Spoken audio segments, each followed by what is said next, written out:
Welcome to BeyondSST Administrative Level Training. Today, we will review BeyondSST for administrative level users such as principals, SST, 504 coordinators, counselors, or anyone else who is utilizing the system as a school or district level user. Before we begin, we need to discuss a few of the rules that come with BeyondSST. Because this is a web-based platform, we do want to avoid doing certain things to prevent data loss. Utilizing the back button is a problem in BeyondSST, as the system is web-based and does not acknowledge the back button to save any of your information. When you click the back button to navigate the system, you are at risk of data loss. Additionally, because you have one login for BeyondSST, you can only have BeyondSST open in one browser. If you have multiple tabs of BeyondSST open with different students, the system does not know which tab to save, and it results in data loss. So to navigate BeyondSST, we will navigate from the teal bar down. To come back to this home page at any time, click the BeyondSST logo in the top left corner of the screen, and it will bring you back to the home screen. On your home screen, you will see there are several different tiles. The first tile is the upcoming follow-up meeting. This tile allows you to see if you have any meetings coming up in the next 30 days or the next 24 hours.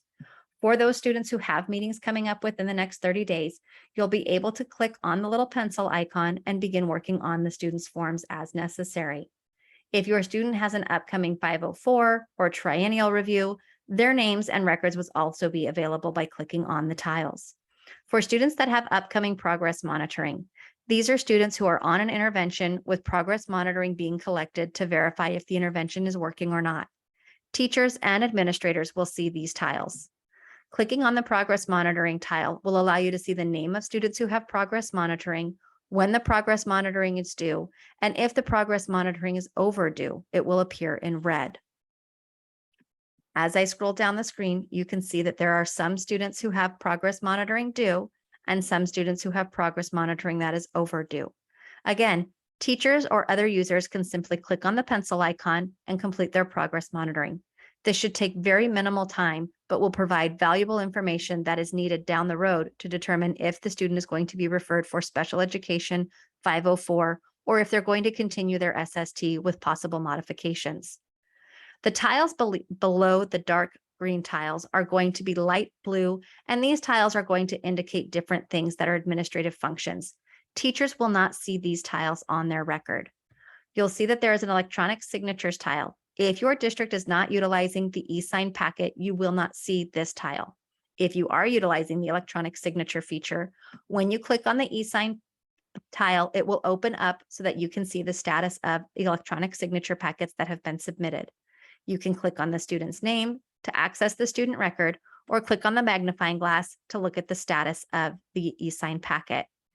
If the signatures have been obtained, it will indicate that the user has signed, or that we are still awaiting their signature.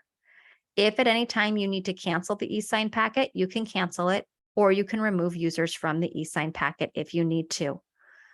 eSign packets do have an expiration date. You'll only be able to have these out for 7 days.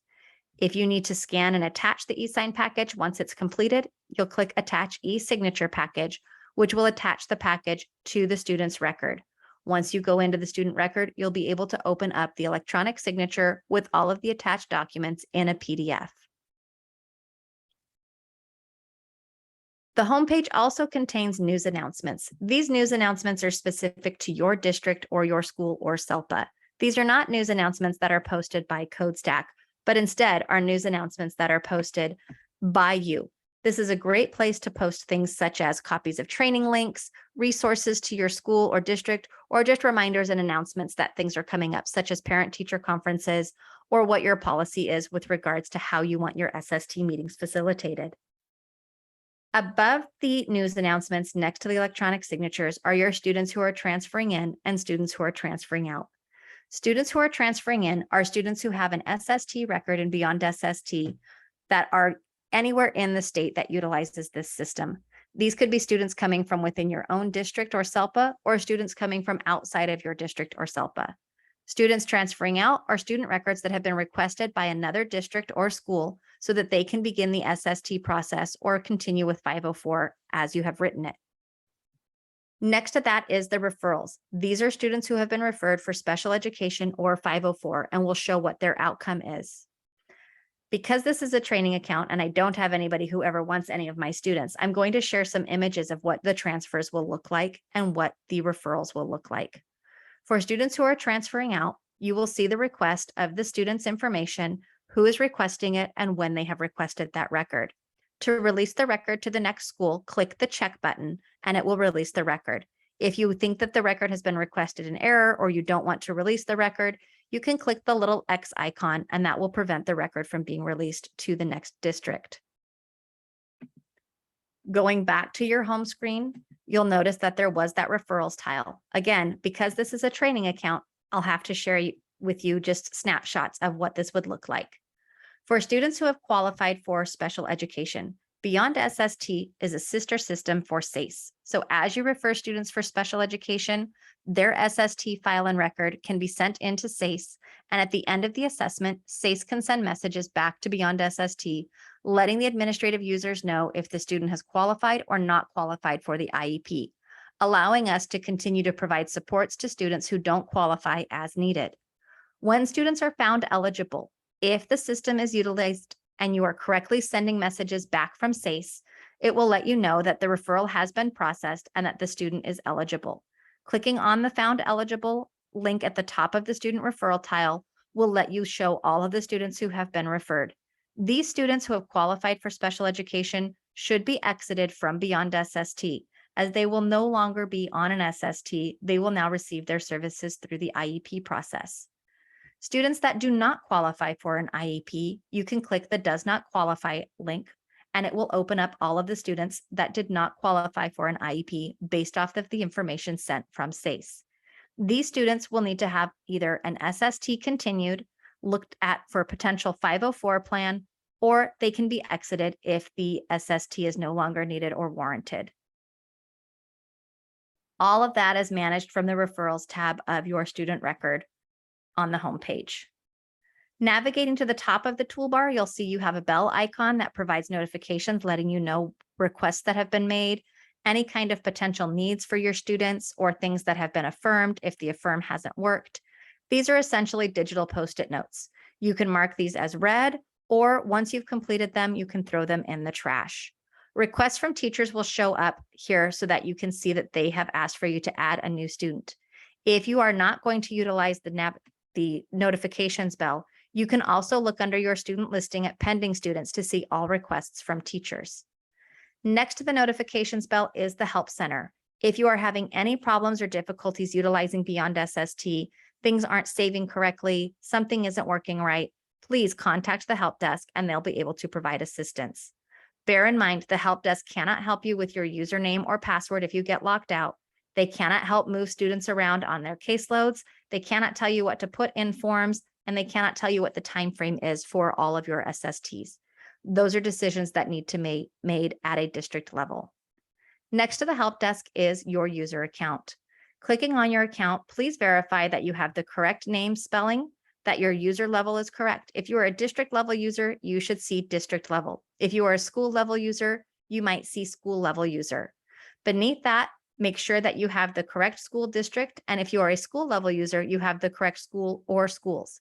BeyondSST allows for a single login to have access to multiple school sites. The most important thing is to ensure that you have an accurate email address listed so that if you lock yourself out of BeyondSST, you can reset your password. Remember, CodeStack and your administrative team cannot reset passwords. It can only be done utilizing the Forgot Password function. Next to your account is the user listing.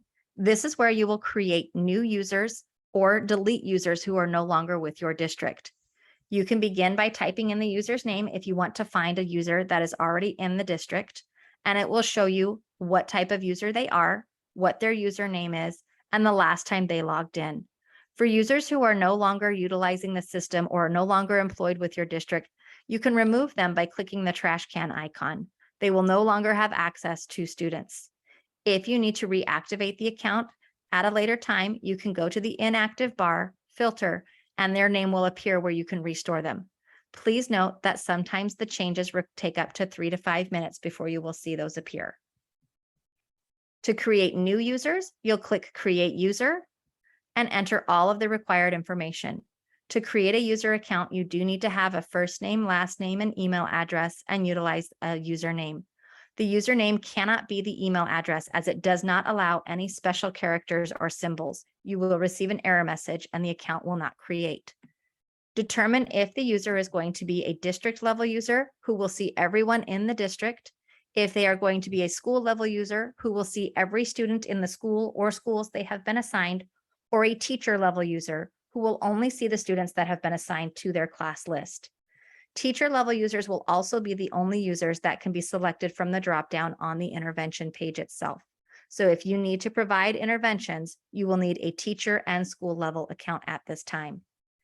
Decide what type of user type they are. You'll notice that as you work through the different types of district users, the user types will change. Once you select school, you'll have the ability to select all of the different schools that the student or the user will be active at. The same thing for teachers. They can have multiple schools assigned. Here you'll select what kind of teacher they are. The permission levels will vary depending on what you want to provide to your teachers or to your users. As you increase the amount of access, you'll have access to more permissions. And the same thing can be said when you create a district account. Once you have added all of the user's information and fulfilled all of the required fields, you will save, and then the user will receive an email letting them know how to log into the system. Next at the top of the toolbar is the user's guide. This contains the release notes from CodeStack with updates to the system as they make them. CodeStack typically puts out new release every 3 to 4 weeks. So please make sure you're checking the release notes to see what has been changed, what has been improved, what has been fixed. They're continually working to make sure that BeyondSST is the best system that it can be. Next to the Help Center is the student listing. This is where we are going to spend a lot of our time as an administrative level user looking at our students. On the homepage, you did have tiles that showed you transfer requests and referrals and electronic signatures. If you choose to not navigate back to the homepage to access those tiles, you can access that student information from the student dropdown. To add a student, you will have to go in and enter all of the students' information. Teachers have the ability to submit add requests to have students added. They can type in the student's name, just as the administrative level users can do. We want to make sure that everything that we are putting in the system matches what is in your school information system. We want this to match CalPADS. If the student is referred for special education, we need to make sure that everything in the system matches what is in CalPADS to prevent any kind of errors when you certify for your special education system. All of the fields with stars are required. It is recommended if you know the student's 10-digit SSID number, you place that number in the add fields. This will allow you to ensure that you are requesting the record from another district that truly is your student. California is a very large state with a lot of students who have the same first name, last name, and date of birth. That SSID allows us to ensure we are requesting the correct student. Once all of the required fields have been added, you can submit. If the student has an existing record anywhere in the system, it will let you know that they have a record somewhere. Here you can request a transfer by clicking the 2 arrow icon and indicating where the student is going to be attending and what teachers will be working with the student. And then you can request your transfer. If the student does not have an existing record and they are a brand new student, it will create a record for you. For those districts that are utilizing the API, where BeyondSST is speaking with your school information system, the add process will look a little different. For teachers and school level users, instead of seeing all of the fields that you are requesting to add, when you click Students Add, it will bring you to a screen that looks like this. All of your students that do not have a current status of pre-SST, SST, referred, exited, that have not been activated in the system as of yet will be in this listing. This is a list of students that is pulled from your school information system utilizing their SSID number. This ensures that we can pull the correct records from other schools across the state. To activate a record for a student, you'll simply click the plus button. That will allow you to begin accessing all of the student's information. This is only done if you have the API. If you do not have the API, You will still be submitting ad requests for students by typing in all of the students' information. From the dropdown, you can also click on the student listing. This will show you all of the students that are currently active in your school or your district, depending on what your user level is. For teachers, they will only see the students that they have assigned to their class list. In here, many administrators find it valuable to identify all of their 504 students by selecting 504 in progress and filtering. This allows you to have a quick glimpse of all of the students that you have on a 504 plan. If you scroll to the bottom, you'll see how many students in total you have on 504 or whatever the status is that you are looking for. Perhaps you'd like to see all of your students who are currently on an active SST. You can again filter down. If you are at a school level and you are looking for a specific grade, you could identify all of your SST students that are in a specific grade by completing that filter. Or you can look for students that have a certain teacher assigned to them by selecting assigned teacher. If you are at the district office, you could also filter down by looking at specific schools. The more that you filter, the more refined your search will become and the less likely you are to have multiple students appear. You'll only see those students that you need. Once you've gone in, you have the ability to add students from the student listing in addition to adding students from the add student list, or you can begin working on your student record. Here you'll see the icons are fairly consistent. The student's name will take you into the student record. If you are a district that is utilizing eSign, you will see the eSign packet link right here. The access to the student record is through the pencil.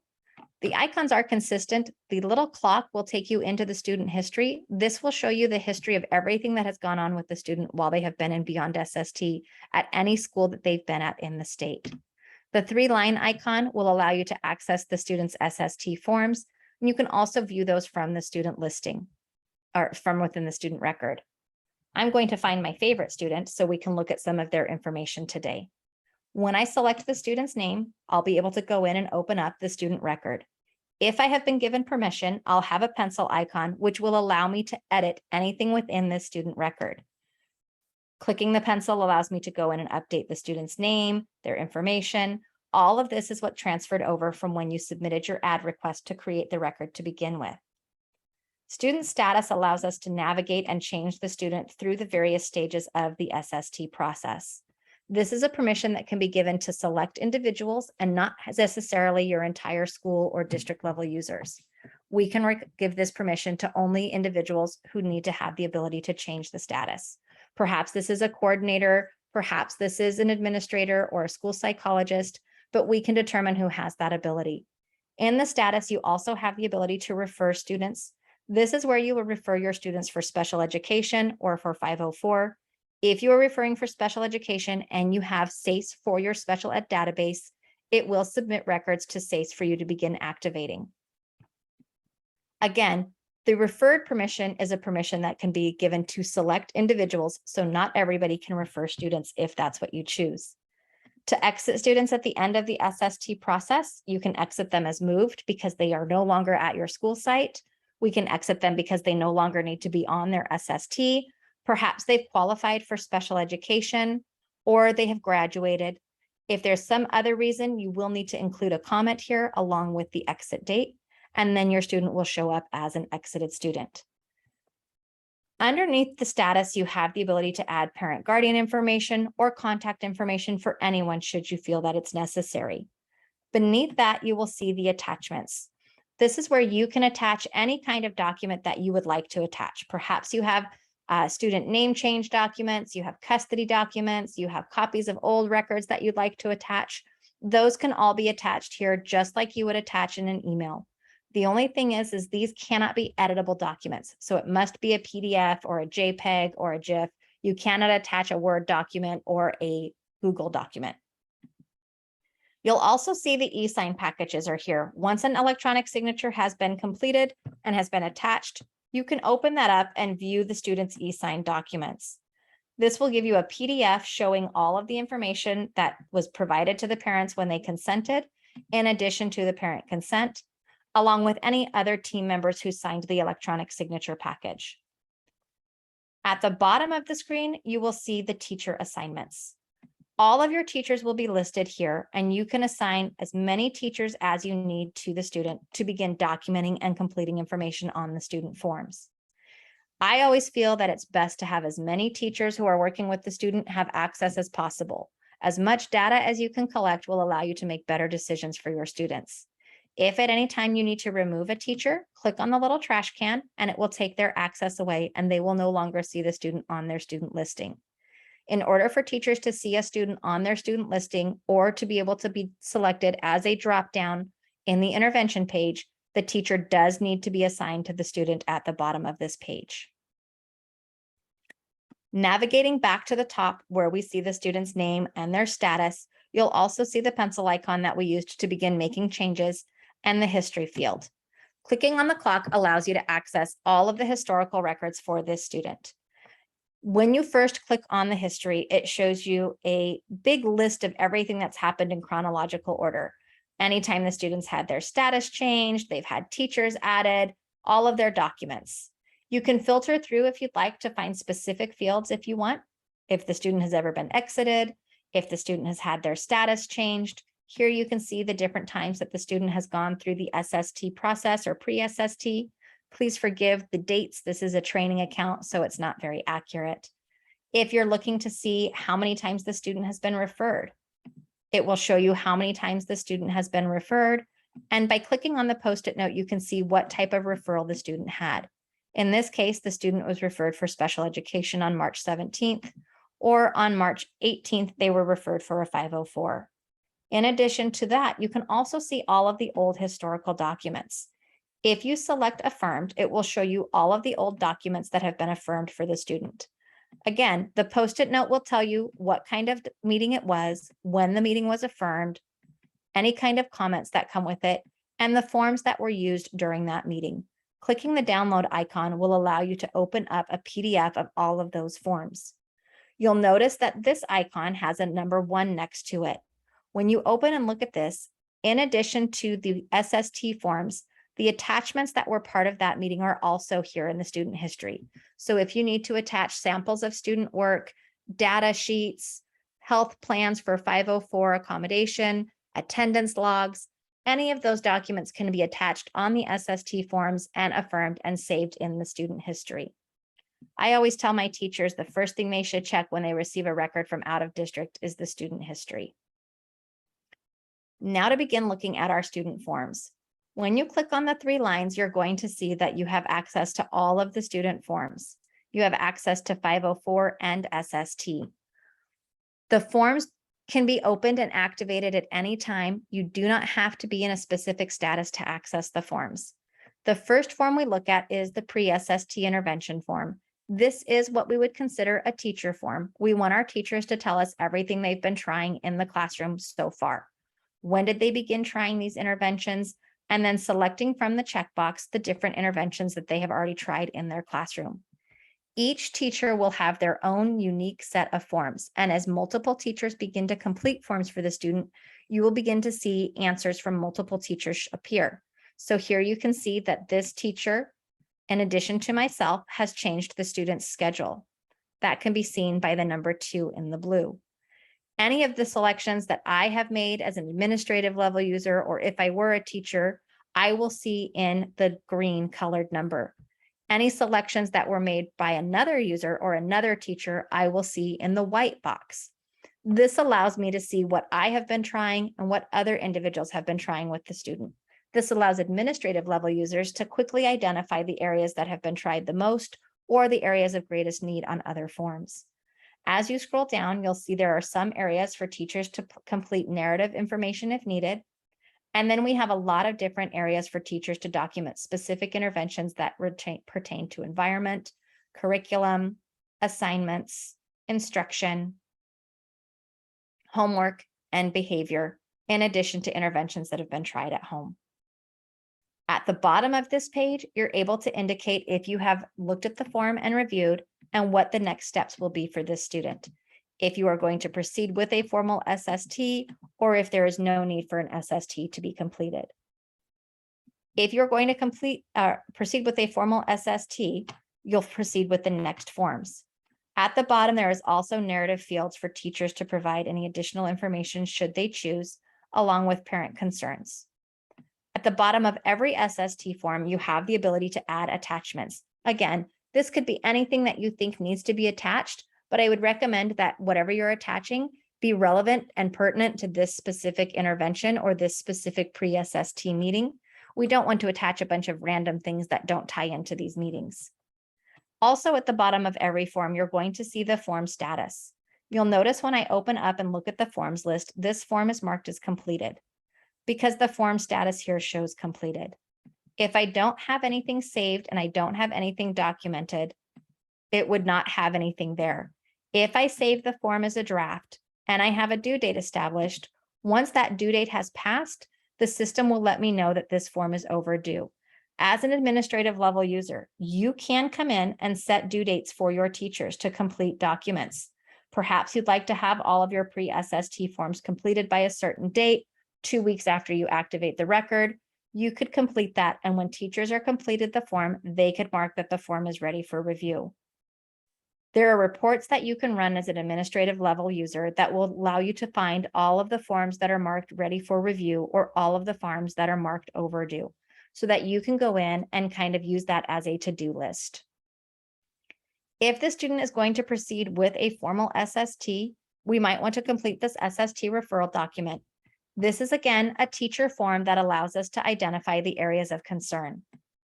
Here you'll see, again, lots of checklists that allow us to identify areas quickly and provide information to administrators as to multiple users having similar concerns or similar attempts made with the student. The first you'll see on this form is the student's assets, their interests and strengths. We want to collect as much information as possible so that as we build interventions, we're building interventions that will work for the student. Beneath that, you'll see the concerns are broken down into various areas: academic concerns, medical concerns, language concerns, motor areas, learning behaviors, behavioral and social emotional concerns, previous services. All of these are drop-down fields. This allows you to create searches in BeyondSST that will provide Excel spreadsheets showing you common concerns for your students in various stages. We'll talk about that at the end of this webinar. What is your student's learning style? And then there's an area to provide narrative information as well. Beneath that is the previous academic history. Here's where we start to collect information that may or may not be relevant. If it's not relevant and it's not needed, you don't necessarily have to add the information. Remember, the records that you have in your school information system will not be accessible by other districts when they request the record from you in BeyondSST. So if you expect the student to leave, please try to put as much information in the system as possible so that the receiving school has everything that they need to serve the student, since they won't have access to your school information system. Here you can indicate if your student has ever been retained, the number of schools that they have attended, and you can begin to provide attendance documentation. This will allow you to document the grade, the school year, if the student had excessive absences or tardies. And if this has become a habit, you can add multiple years worth of attendance information here. Again, having attendance information such as this, along with an attendance printout attached into BeyondSST, kind of allows us to identify those areas and share with parents or SARB boards that we've been working with them on attendance. There is a section for discipline history. If your student does not have any discipline or attendance history, then you don't need to complete these fields. In addition, if your concerns are coming from their statewide assessments or local assessments, you can complete these fields and provide information with regards to the concerns you have. It's not necessarily required, but again, if you have information that you want to provide, you can provide that. If you have extra information that you don't need, you can always click the delete button and it will take those fields out. At the bottom, you'll see an area for parent and teacher concerns, where each individual can list their concerns. Parents do not have access to BeyondSST, but you can collect that information from them in an email or during the meeting and document that information. Again, at the bottom, you have the ability to add an attachment and indicate if this form is ready for review, if it's been completed, and if there's a due date set. This form currently shows as overdue and ready for review. If I were the administrator who had just finished reviewing this, I could mark my form as complete, And now when I look at the document, it no longer shows as overdue. For English language learner students, there is an ELL supplemental form that you can complete. You can complete this with a phone interview with parents. You could print it out in Spanish if you'd like and send it to mom and dad and have them complete the form if you so choose, and then scan and attach. But you have the ability to complete that English language learner form as needed. The next form is your intervention plan and monitoring page. This is where we write our intervention for the students. This is the SST. You'll enter the date if parents have attended and any specific strategies that you may be recommending. These are strategies that don't necessarily require data collection, but more like strategies for things that we think will help the student be successful. Perhaps we want to document that mom and dad will do a backpack check before they send their child to school to ensure that there's no toys or electronics that are going to find their way into the teacher's desk by the end of the day. Little things like that.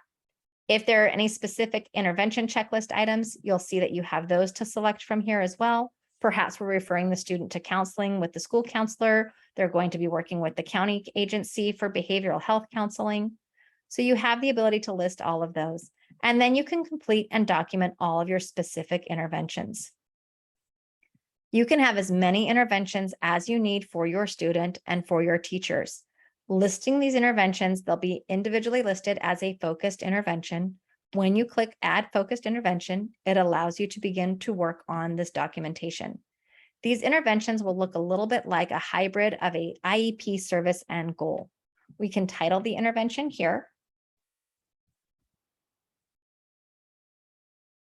Enter a description of what the intervention is going to look like, and then set a start date for when this intervention will begin and a projected end date for when this intervention will end. Most districts run their interventions between 6 and 8 weeks to ensure that we have enough time to collect data, but we don't wait too long for this to become a child find issue. Indicate the frequency with which the intervention is going to be provided and how many minutes.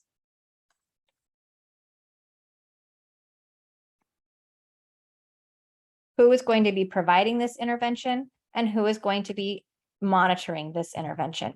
If it's the classroom teacher, if it's a school psychologist, if it's a paraprofessional, how are they receiving this intervention? How is it being delivered? Is this a one-on-one? Are they in a small group or an intervention class? And what are our monitoring tools? We need to know how we're looking to see if this intervention is going to be successful. Are we using pre-test and post-test, check-in, check-out forms? Are you using some kind of curriculum where we do a benchmark assessment after every 10 lessons? Document what the monitoring will look like. And then we need to have the students' baseline information along with the goal information for where we hope they will be at the end of these 6 to 8 weeks. That is your entire intervention for the student. So you can list as many of these as you need. Each intervention will show up here with its title, and now you have access to all of those interventions. At the bottom, you'll indicate if parents are going to be involved and if there is a need for a follow-up. As long as a date is populated in this box, you will receive the notification on your homepage telling you that you have a meeting coming up in the next 30 days. If this box is left blank, you will not receive any notification. The system does not know what to calculate 30 days from. Again, at the bottom of the form, we have the ability to mark the form as completed, set a due date, or add any kind of attachments that we may choose to add here. This could be samples of student work. This could be parent letters. This could be attendance documents. This could be suspension documents, anything that you think is relevant to the SST. Here we would want to make sure we have moved the student from pre-SST to SST in progress. So if our student was still listed as pre-SST, by clicking on that pencil icon, we'll jump down to status and move the student from pre-SST to SST in progress so that the student is correctly flagged and so that we see the student in our student drop-down listing should we choose up here to look at students that are listed as SST in progress. If you do not change the student status, they will continue to remain in pre-SST until you do so. At this time, it might be a good moment to pause and affirm all of your documents. Identify the forms that you used during this meeting. There's a notes page down here, as well as a signature page, should you choose to use those forms. And then you can affirm by clicking the padlock button. Comments are not necessary unless you're affirming for some other reason. indicate that it's an SST meeting or whatever reason you're affirming, and affirm the documents. If you have not made any changes to the forms, the affirm will not work. You will receive an abort message letting you know that there was no changes and there was nothing to save. This is to prevent the history from being filled with repetitive documents that have nothing changed on them. After you have done your SST, teachers should begin providing interventions and documenting progress monitoring. The progress monitoring can be documented from the tile located on the home page or by selecting the intervention plan and monitoring page we had just been on and finding the intervention that you are working on and progress monitoring from there. So scrolling down, I can see that there is a progress monitoring tab within each of my interventions. As I scroll to the bottom of the intervention, I can see my progress monitoring. Simply clicking Add Progress Monitoring allows your teachers or users to come in, indicate the date, indicate if this is daily, weekly, bi-weekly progress monitoring, whatever that looks like, indicate if they collected any data and the type of data, and then what the intervention did for the student this week. Did the student make positive growth? Are they still declining in their area of need, or was there no change? The teacher can select their name from the dropdown.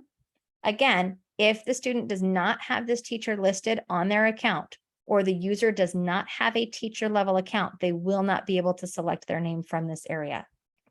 Indicate a score or value and any kind of comments that might be necessary.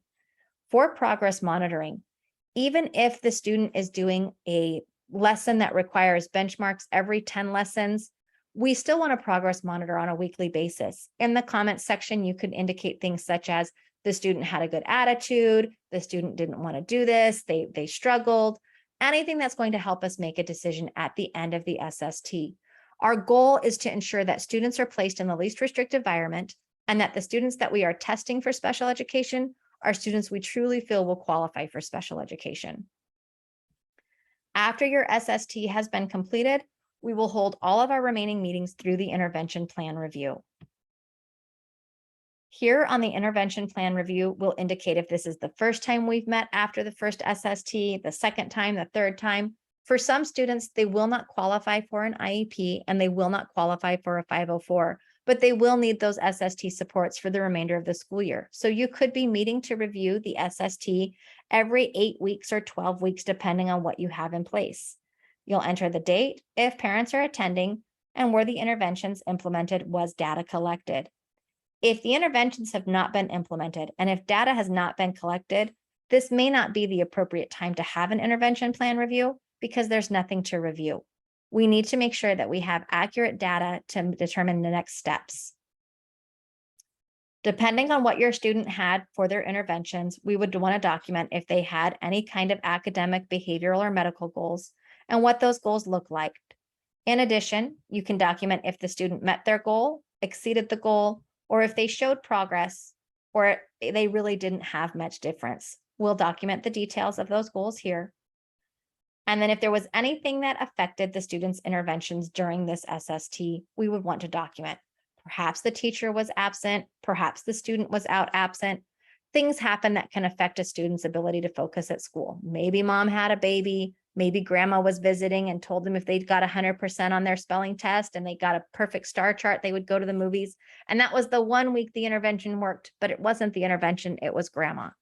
We want to know what impacted and affected our interventions negatively or positively, so we can use that as we make our decisions.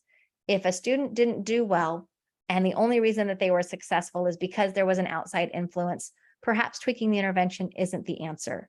If a student didn't do well because they weren't at school for a couple of weeks because of COVID or there was something going on, perhaps the intervention didn't fail, they just weren't there to receive the supports as we had intended. Once you've determined the next steps, you'll indicate if the student is going to exit, they no longer need their SST, they're going to continue the SST as it is written, or we're going to make some changes and modifications to the SST. We're talking about referring our student for special education, or we're looking at a 504 plan for the student. If we're continuing the intervention, how long will we continue that? And when do we expect to meet again to review the intervention for this student? Here you can document any of your new goals, and all of those old interventions are going to be listed here for you to look at. Here you can begin to make changes if you'd like. Perhaps we'll indicate that this has been updated at the second meeting. And we can change our start date and end date because we are now running this from a different time frame. And what this will do is it will allow the teachers to continue progress monitoring, but the progress monitoring will now show off of this revised intervention. It will show all of the changes that we've made to the student. So we have all of that information here saved. We could update all of our baseline information and save that. All of the progress monitoring that your teacher has completed will show in a summary at the bottom of the intervention on the intervention plan review. This really allows us to take a quick glance and say if the intervention was working or not working, if we think we need to modify the intervention, if we need to leave it as it is, or if we should really look at special education or a 504 plan. This is the information you want to have should the state of California decide to audit any of your student records who did not qualify for special ed but had a referral made. All of your intervention data is here, and you will continue to use this form until you exit the student from BeyondSST. At the end of your intervention plan review, best practice is to affirm your intervention plan review document along with your progress monitoring and any notes that you may have taken by clicking on the padlock icon. At the bottom of the forms, you'll see there is a team notes page. This notes page allows you to go in and make changes or document any kind of notes that you may have for the student. This can be parent conference information, it can be phone calls, it could be notes from the SST meeting, anything that you think is relevant. You'll have all of those saved to go back and look at.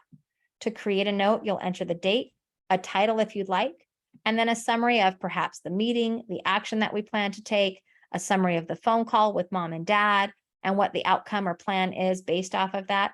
But you have a notes page where you can complete that information. In addition, if you are not utilizing the e-signature feature, there is a signature page where you can type out all of the information, download the form, and present it to the team to sign as you pass it around the table. That concludes all of our SST forms. The next forms in order would be our 504 accommodation plan. So for students that may be moving forward with a 504, we may click on the pencil icon and go in and update the student status. And here we'll refer the student for a 504 plan. If we were referring our student for special education, we would select special ed, and it would send a notification to say that the student needs to be activated and that they are going to be assessed. For 504, it simply allows you to mark that the student has been referred, and you can begin documenting on the student's 504 forms. Here you have the parent meeting invitation and notice along with the parent permission form. The meeting notice is similar to what we would see for an IEP, letting parents know that they are having their referral meeting, their eligibility meeting. It's just their annual meeting, or perhaps we're looking at their eligibility, where that meeting is going to be held at what time, and who's going to be a part of the meeting. For your parent permission form, if this is an initial evaluation or if this is going to be a triennial reevaluation, we would indicate what kind of meeting or what kind of permission we are seeking. And then parents have the ability to sign and return this form, giving us permission to assess their student for a 504 plan. The downloaded version of the form does allow for parents to check the boxes that appear as drop-downs in the digital version of the form. So as I scroll to the bottom of the parent form, you will see that the parent has the ability to check yes or no, indicating they are giving permission. The next step of the 504 process, if this is an initial or redetermination, is the eligibility documentation. Here we would indicate all of the dates, if this is a triennial or if this is an initial, and then we're going to talk about what our concerns are. If this is the first time the student is being offered or assessed for a 504, we'd like to know why we were assessing the student. What were the concerns that led us to determine that a 504 was an option? Provide details as to what those concerns were, if they were academic, behavioral, medical, and then who the referring party or source is. Was this an SST team decision? Did parents come in and ask for a 504? Any previous interventions that may have been provided? You'll see there's documentation for English learning, hearing and vision screening, and then we begin to write our evaluation. All of these forms have been reviewed by OCR, so they meet the legal requirements for 504 students. When we look at the eligibility documentation evaluation information, consider this a mini multidisciplinary report. This is where we are going to write our findings that justify giving a student a 504 or justify not qualifying the student for the 504. So here you'll select from the dropdown if you did any kind of records review, what those records looked like. And in the expound on review, you would provide all of the details with what your findings were in those records. If you conducted an interview, who did you interview?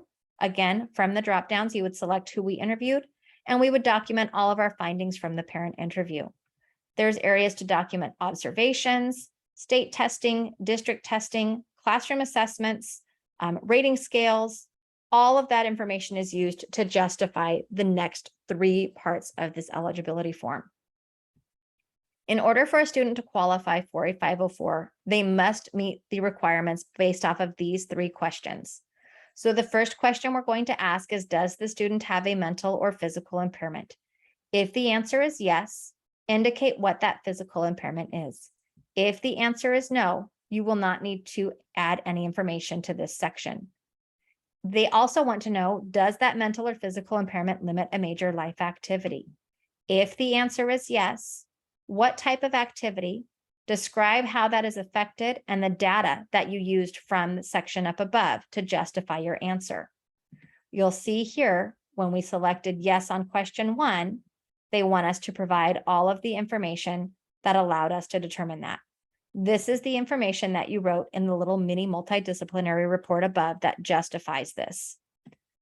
Again, if your answer is no, all we are going to indicate is what from the above told us that the student does not have a mental or physical impairment that limits a major life activity. The last question we ask is, does that major life activity limit to a degree the student ability to do the same thing as age or grade level peers without their mitigation measures? So for our ADHD students without their medication, or our diabetic students without their insulin pump, or any of those things. If the answer is no, what from your mini multidisciplinary report made you think the student can do the same things as their grade level peers without mitigation? If the answer is yes, describe the nature of each impairment with examples, and then using your mini multidisciplinary report, how did you come to that determination? If all of these answers are yes, your student will qualify for a 504 plan. If any of those answers are no, the student does not qualify for a 504 plan, you would need to look at something else. Perhaps you haven't assessed for special ed yet, or if you have, they'll continue to receive their supports through the SST process. To write the accommodation plan, you will select on 504 accommodation plan. And here you will write out what the accommodation plan looks like. So if this is their annual, if this is their review, if this is a triennial, what their medical condition is, and if the student has any special services can be listed here. If they don't have any special services, you do not have to have anything listed. You can click the little trash can and remove those services so that they do not appear on the student's 504. If the student has any kind of curriculum designation, we would document that. If they have a behavior intervention plan, there is a behavior intervention plan located in BeyondSST at the bottom of the 504 forms. If the student has a specialized healthcare plan, we would want to indicate that they have that health plan, and that would be attached in BeyondSST. We do not have a specialized healthcare plan in the BeyondSST forms that we can utilize. The actual accommodations themselves will be listed under subject area. In this area, we're able to provide either accommodations for all subjects or narrow down to specific subjects for the student. It's at your discretion how you want to write the accommodations. If you want to write one accommodation per class or per subject, you can do that. If you want to write the accommodation for all subjects, you can do that. Just remember, if the accommodation is written for all subjects, the accommodation applies to all subjects. If the accommodation is written for a single subject, it only applies for that single subject. There is an other section where you can begin to type in any kind of other area where the accommodation will apply. Perhaps this is before school or after school for some kind of practice or some kind of club, because remember, the 504 does extend before and after the school day for those school functions. Once you have the area of accommodations listed, you'll begin to select the accommodations themselves. If the student is going to be receiving any kind of support via calculator, computer, recorder. And then you'll notice underneath each of these areas is a box for you to provide details. Details are where you want to provide all of the information that limits these accommodations so that they aren't carte blanche and they can do, whatever they want with them. Here we may see that, the student has access to a recorder. We only want them to be able to use that recorder during lectures. They shouldn't be allowed to have the recorder out all day. You'll also see areas, things such as preferential seating or short breaks. Perhaps this is where we provide that clarifying language as to how long that break should be or how often they get the breaks and how many they have. If they have extended time to complete assignments, how much time do we give them? If we leave these things blank and vague, then the interpretation of the 504 is perhaps done one way by the teacher, another way by the student, and another way by the parent.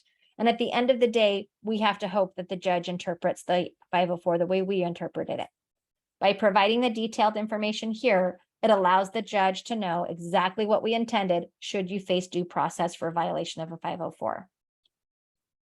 You can have as many different accommodation subject areas as needed.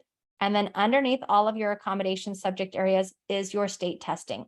So for students who are receiving accommodations on their CASP for English, math, science, you'll see you can indicate that they have accommodations or they don't. If they have accommodations, here you will find the accommodations available to the student and select those that are appropriate. These accommodations, once checked, will show up on a TOMS report that you can then upload into TOMS, so your student will have all of their accommodations in place when testing begins. If these boxes are not checked, they do not appear in the TOMS download, and you cannot put them in through BeyondSST. You will have to continue entering the TOMS accommodations in whatever way you have been. So you can see all of the accommodations are here for your students for the various assessments that they might be completing this year or in years future. And that is your entire accommodation plan for your student. If you had a health plan, this might be where you add that health plan, so the student has that information in here as well. For those students who have manifestation because they have exceeded the 10 days of suspension, there is a manifestation determination form here, as well as parent rights that can be sent out. If I were completing this for a student who was going through their initial assessment for a 504, and I was utilizing the eSign package, I might select the 504 meeting notice, the parent permission, and the parent rights forms, and send all of these to the parents utilizing the eSign packet. Here I would put the signer's first name and last name, along with their title, and the signer's email address.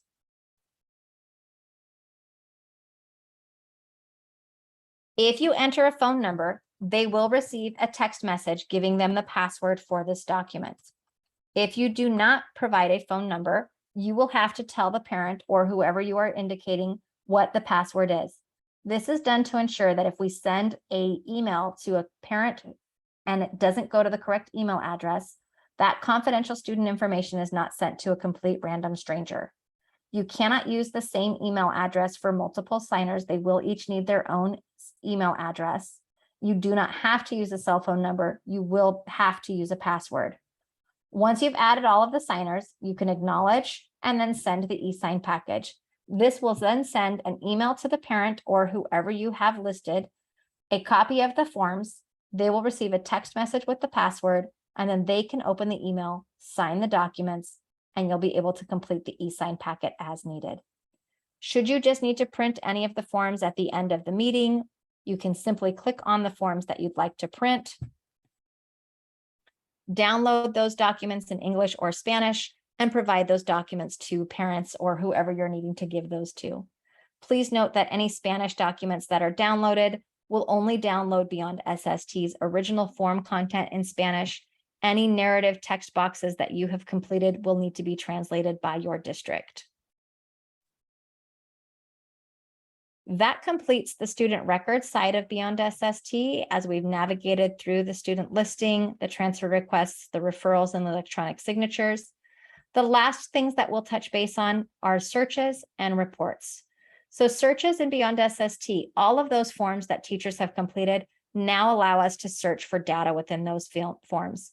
If I do a search by forms, it will allow me to go in and look at all of the students that I want and specific information from the forms.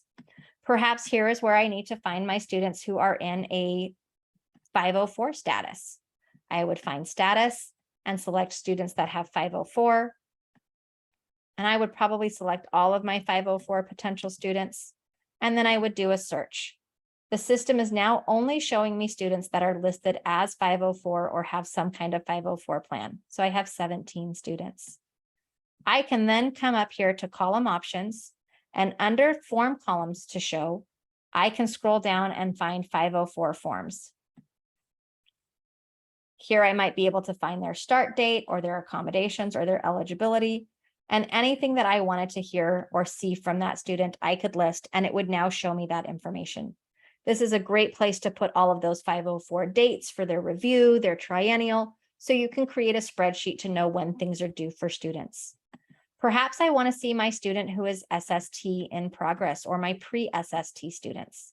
Here I could say, show me all of my students who are pre-SST, and it would show me them. And under column options, instead of 504 start date, I'm going to scroll to my pre-SST form, because at the bottom of that form, there was a section where the date the interventions were reviewed was documented. And then we also decided if we were going to refer the student for SST or not. When I save this, I will now have a report that would show me the names of all of my students that are pre-SST, the date that we reviewed their intervention, and then if we have decided to move forward with a formal SST or not. Because this is my training account, it doesn't have a lot of data here, but if you are utilizing those fields, this would be a great search where you could go in and just keep track of what's going on with your students. Once you've created searches, if these are things that you'd like to utilize over and over again, you can save the search, simply give it a title.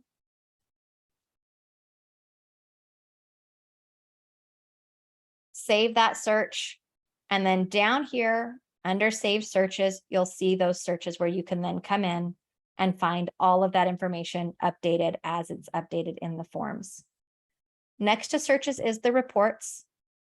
Big things that are important in here for our users, if you are utilizing the forms, this overdue forms is going to show you all of the forms that have not been updated within the last month. They haven't had anything changed, anything documented. The form status will let you look for students that have the forms marked as draft or forms that are marked as ready for review. So here you can go in, I might say this student has a form ready for review. What is that form? This is the one that's ready. I could scroll down after reviewing all of the documentation to see if everything is there that I wanted my teachers to complete. I could mark this form as completed, save, and it will no longer appear on my form status list. For my overdue students, these are students that have had nothing documented within the last 60 days, the last 45 days, we haven't affirmed documents.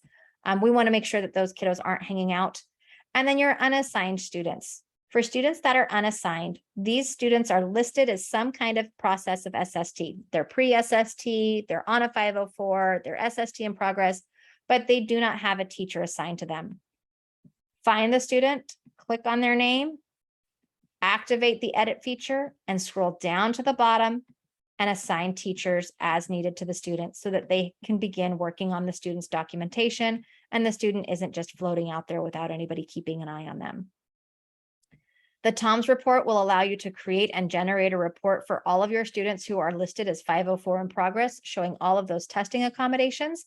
So you can simply upload that and have that available for your assessments. And then your duplicate students will let you see if you have any students that are duplicated in BeyondSST. If you have any duplicated students, identify the record that you are going to continue to use, transfer all of the information from the previous record, download anything out of the student's history, attach it in the record you're going to keep, and change the name of the student record that you want to get rid of to duplicate do not use. This will prevent you from activating the record, and it will prevent other districts in the state from requesting or accessing that record. The last thing that you'll see across your toolbar is the dashboard news. So all of those news announcements on the homepage, this is where you will create those. You can activate them or deactivate them depending on how often you want to use them. To create a news item, you'll give it a title, activate it, provide any kind of content that you want,